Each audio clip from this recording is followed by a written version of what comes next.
Actually जो विज्ञान है इसीलिए हावी हुआ, जबकि धर्म से ही निकला है। विज्ञान कोई बाहर से नहीं आ गया। धर्म का अर्थ ही व्यवस्था है। व्यवस्था के जितना व्यवस्था को समझ लिया गया उसको विज्ञान कहते हैं।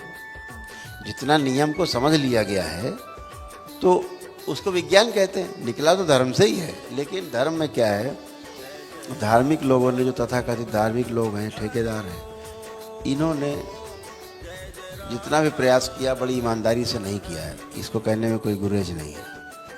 अगर ईमानदारी से प्रयोग किया होता, जैसे पहले ऋषि मुनियों ने किया, तमाम शोध किए, अनुसंधान किए, पूरे विश्व के समक्ष रखा, अनुसंधान करके रखा हुआ है, पूरा ग्रंथ है, उनको भी नहीं देखने को तैयार है। उनके अनुसार भी नहीं चलना है। उनको अपने हिसाब से चलना है। तो जो अपने हिसाब से चलना है तो फिर अंधे कुएं में जाना है। जो जुड़ता वो भी जाता अंधे कुएं में। साइंस की पता नहीं है क्या है, ट्रीटमेंट चालू कर दो। पहले तो साइंस पता लगे ना, पहले तो डायग्नोसिस सही हो। डायग्नोसिस सही होगा तो ट्रीटमेंट सही होगा। अभी डायग्नोसिस ही नहीं है तो काहे का ट्रीटमेंट है।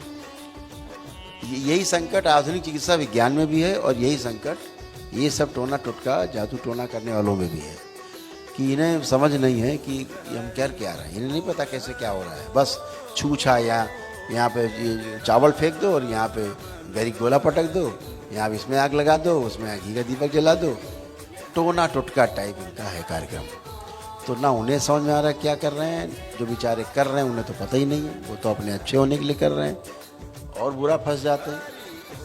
आपके दरबार में यहाँ पर आपको पूरी साइंस है कि आप ये नियम पालन करोगे तो ये जरूर होगा, निश्चित होगा। आप करके देखो। हम सबके प्रमाण देते नहीं देते, बैठ के हम एक ही चीज़ का प्रमाण देते हैं। तो इसलिए प्रमाण है क्योंकि नियम से हो रहा है। कोई चीज़ इस पूरी पृथ्वी पे, पूरी सृष्टि में बगैर नियम के नहीं होती है। जो कुछ होगा सब नियम से ही होगा। नियम से परे कुछ भी नहीं है।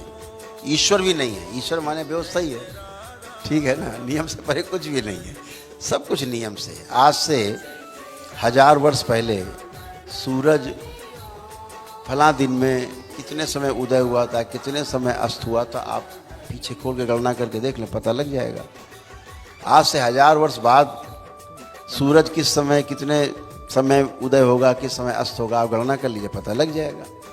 वो नियम से ही पता लग रहा है ना। वो निश्चित नियम है, एकदम निश्चित है।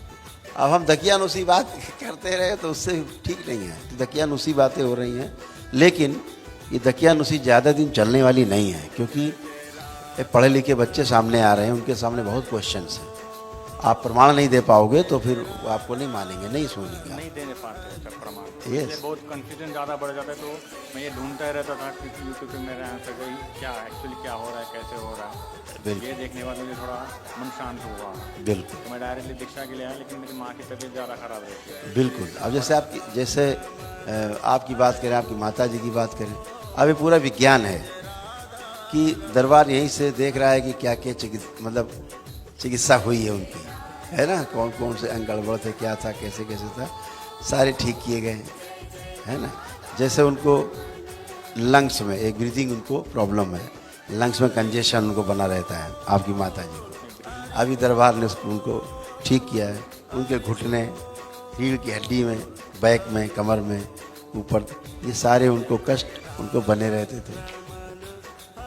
सारे पेन, याददाश्त उनकी बहुत कमज़ोर होती जा रही थी। अब ये तमाम चीज़ें जो दरबार यहाँ से देख रहा है, मतलब चिकित्सा हुई है, ये सारी ट्रीटमेंट हुए हैं। यहाँ ना होने के बावजूद भी उनके ट्रीटमेंट हुए हैं, ठीक है ना। तो जो भी रहे हैं सारे ट्रीटमेंट हो गए हैं। ये तो मोटी मोटी बात आपको बता रहे हैं कि है। थोड़ा सा लेपन वगैरह करा दीजिएगा माता जी को, बाकी ठीक है। संकल्प करा दीजिएगा मंगलवार को, सब अच्छा रहेगा।